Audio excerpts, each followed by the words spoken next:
champion, bloody legend. We've got to start in one place. The Arsenal, we can call them this morning, Mike, if you'd like that, because I thought actually it was a really, really good to go there, not just hold on to that lead, but to win. And with the late breakaway, obviously Real Madrid had to push at the end, but they looked comfortable throughout, I felt. You know what? I can sit here and say Arsenal were outstanding, they were excellent, tactics and all that, but I want to start with Arteta, because I think he was under immense pressure last night, just because you go there and you're 3-0 up. If Arsenal were to lose that game, that would have been massive for him as a manager. There would have been a lot of people saying that he can't get over the line with this team.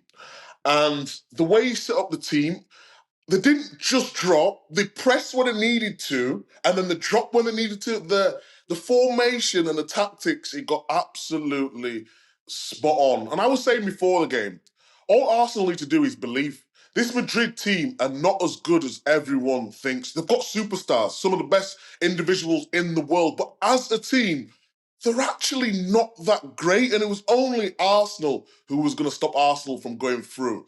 I mean, the players that they have, I'll let Al talk about the individual performances, but as a collective, over the two legs, absolutely battered Madrid and fully deserved it. I said it a few times before that this is not the best Real Madrid side at the moment. It's a work in progress, and they've really struggled in La Liga. So I always thought Arsenal had a good chance, but to win so comfortably, I think was an exceptional effort. Alan? They absolutely dismantled them in both games, didn't they? I mean, I was at St James's Park, but I had one eye on the game, and then Newcastle finished early, so I watched the last 35 minutes or so of Arsenal. And I obviously did the first game at the Emirates, where they battered them also. I mean, where do you start with some outstanding performances? I mean, Declan Rice, oh my goodness! I mean, those two games.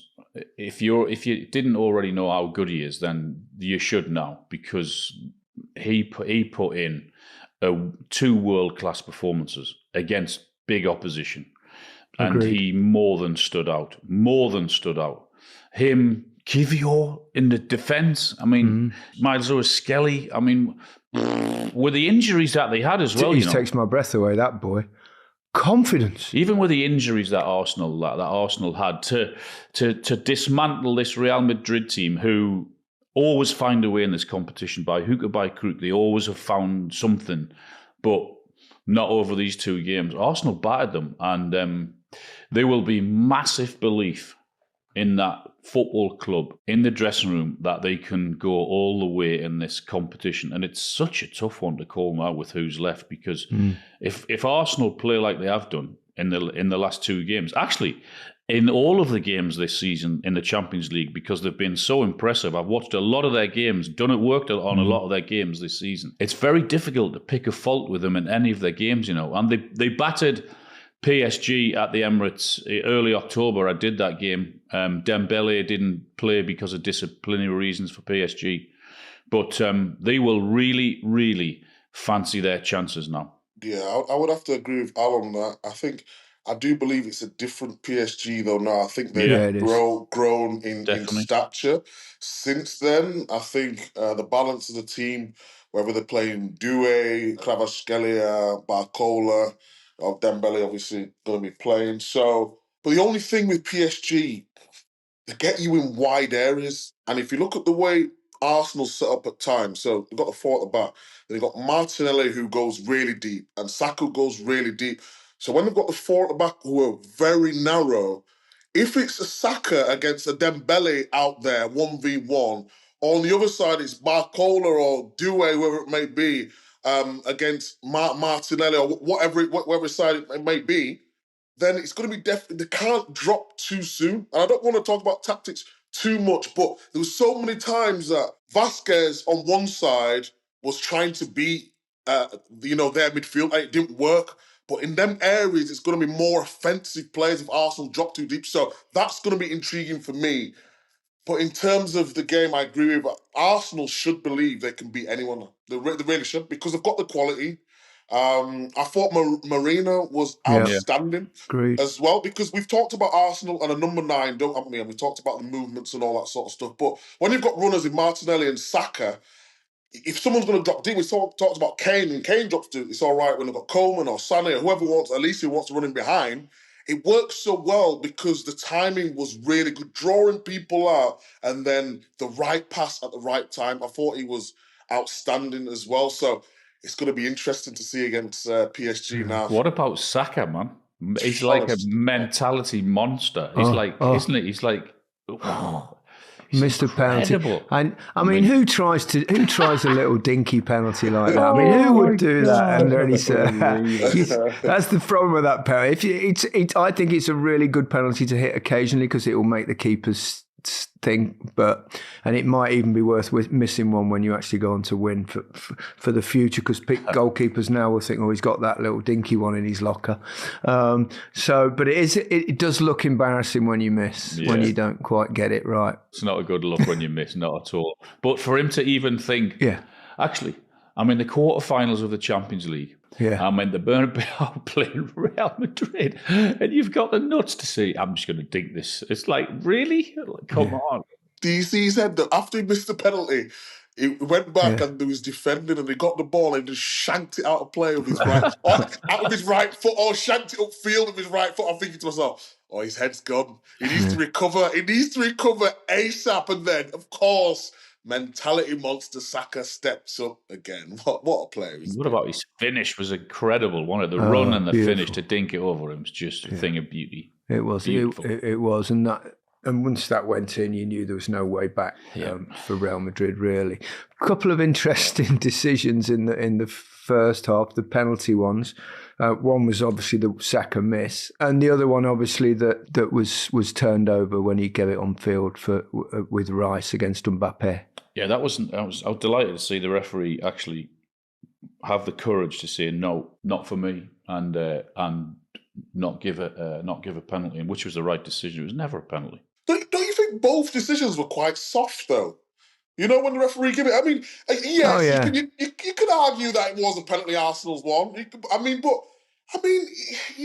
Holding, but at the start, they're sort of holding each other, aren't they, you know? Well, that happens about 50 times a game, doesn't it, at every corner, so that's the thing. So when it is given, then you can't complain about it, because you know the rules, but I know it goes on, or I know the laws, but when it is given against you, then you can't moan and say, well, okay, well, you should get 50 of them. Well, yeah, you did hold him. Yeah. I think what we can moan about is that 9 times out of 10, they won't give it for that. Therefore, you've got inconsistency. And at what point is it a foul and what point is it not? Yeah. I come back to my old thing, and I'm sorry for being boring, but if it's an appeal system, do you appeal it and then you say, is it a foul or is it not a foul, rather than is it enough of a foul? Because that just leads to chaos. I think you're right, Gary. I think it needs to come in now. Because even on the Rice penalty, it took 5 minutes. I know. How can it take 5? Why is it taking so long? And on our screen, there was told referee to go look at it, but the decision came up and it said offside.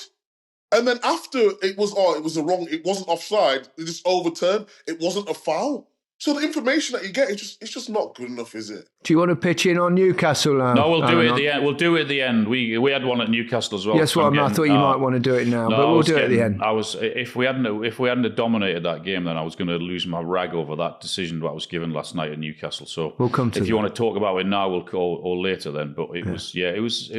That's why I said at least the referee had the courage to say no. I don't think that's enough of a penalty, and I'm not giving that. So yeah. Absolutely agreed. It's quite a tough one though when you're in the Bernabeu with all those fans and the expectancy, and they're all talking this week, weren't they, about la remontada, which means the comeback, which is Madrid are famous for. But they never really looked like they were going to challenge Arsenal. I didn't think they needed to get ahead. You look at Real Madrid like they were with PSG years ago when they've got the superstars in their team. Are they a team, or are they individuals, or what? I mean, it's not, obviously all's not well there. Yeah, there was a stat yesterday in the whole competition I think 3 of the Madrid forwards, I think Mbappe and Vinicius was definitely in there, run the least in the tournament. So if you're going to run the least in a tournament, when you get the ball, basically you have to score. It was giving me PSG vibes of Neymar, Mbappe, and Messi. So they've got great individuals, but as a team, or if you don't run, tactically you've got to have a plan to think, get back in straight away so you don't have to run. Just get back into a position. But at times, it's almost just, I don't want to say the walking. It's easy to criticise them. Madrid are quality. Mbappe scored like 40 goals this season. So I don't want to criticise them, but they didn't have a plan off the ball because Arsenal just had too much legs for them. They bring Valverde into midfield from right back, which was a good decision. He's a top player, he is, with his energy, his passing, whatever. But he couldn't do it by himself. Tchouaméni couldn't really get into the game. Camavinga was suspended as well. But they didn't really have a plan off the ball to deal with what Arsenal wanted to do, you know? Yeah. Yeah, I think they're a bit short at the moment. It'd be interesting to see if you can, with players like Vinicius Junior and Kylian Mbappe that don't really do the hard yards going the other way, whether they could find a way to win doing that. I think they can. I think they can. No, they can, but it's but I think that's consistency. If you watch the Champions League, you guys watch the Champions League. You're at most of the games, and when I say Madrid have not been that great recently, everyone thinks I'm hating against Madrid. It's nothing to. I watched the game with my eye. I'm watching the game. They just have players who are unbelievable, and in big moments they take the opportunities. But at times they don't batter teams. They don't tactically dismantle teams. That's not what Madrid do. They've just got the best players, and in big moments they perform. And the last couple of years they've done it. And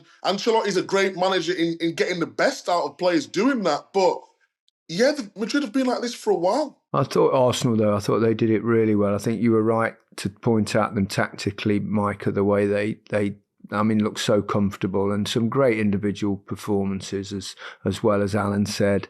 Right round the pitch, every single one of them turned up. Mars Lewis Skelly I just find it incredible that you can be so mature, so confident, and so able in an arena like that at the tender age of 18. It's something really, amazing. Really special. Fantastic. Really is. Great to see, actually. Staggering. But could we maybe see a North London European double this season with Arsenal winning the Champions League, maybe? What a couple of performances for them, Chris. Sure. Knocking out the holders over 2 legs, beating them convincing at the Emirates, and then going to the Bernabeu and beating them again.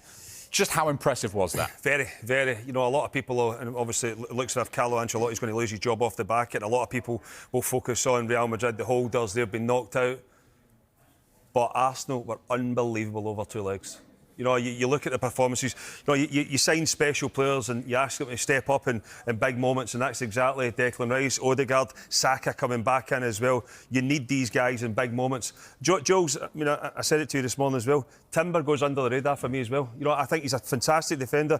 When he's missing, he's obviously missing because of his level of performances. I think 1v1 he can deal with the best in the world. We've seen that the other night there. A really, really top defender. I wouldn't rule out Arsenal beating PSG. I know you look at you go back a few weeks ago, and because of the performance that PSG put in against Liverpool, and deserved to knock them out, and Liverpool were flying at the top of the Premier League, and everybody was saying, you've knocked the favourites out, and all of a sudden then PSG jumped to favourites. I thought there was vulnerability against them again with Aston Villa. We've seen that on the counter-attack they are fantastic, but I wouldn't rule this Arsenal team out. They've got, for me, pretty much everything apart from a number 9. But Moreno, I think, does a job. He's more compact in that midfield area that allows him to build through the pitch. But not only to dismantle Real Madrid at the Emirates, but then to go to the Bernabeu and put in the performance that they did over there was incredible. That other semi-final is going to be very interesting as well. Inter Milan, they just keep going along. Nobody's really speaking about them because of, obviously Barcelona, but they've just knocked out Bayern Munich as well, and they're a proper team.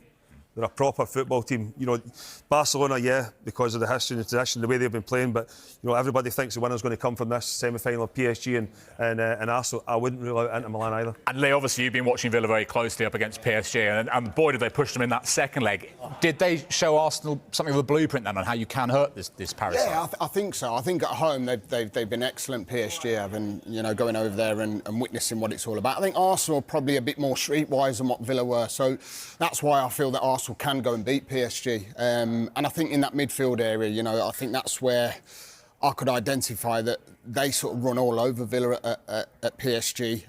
But away from home, you could see the vulnerability, you know, the chances that Villa created, caused. And it surprised me, you know, to think that they were well in control of that tie. You're 2-0 up at Villa Park and how they sort of crumbled, and all of a sudden it was backs against the wall and another goal. You know, you're starting to think Villa could go and win the tie and go through.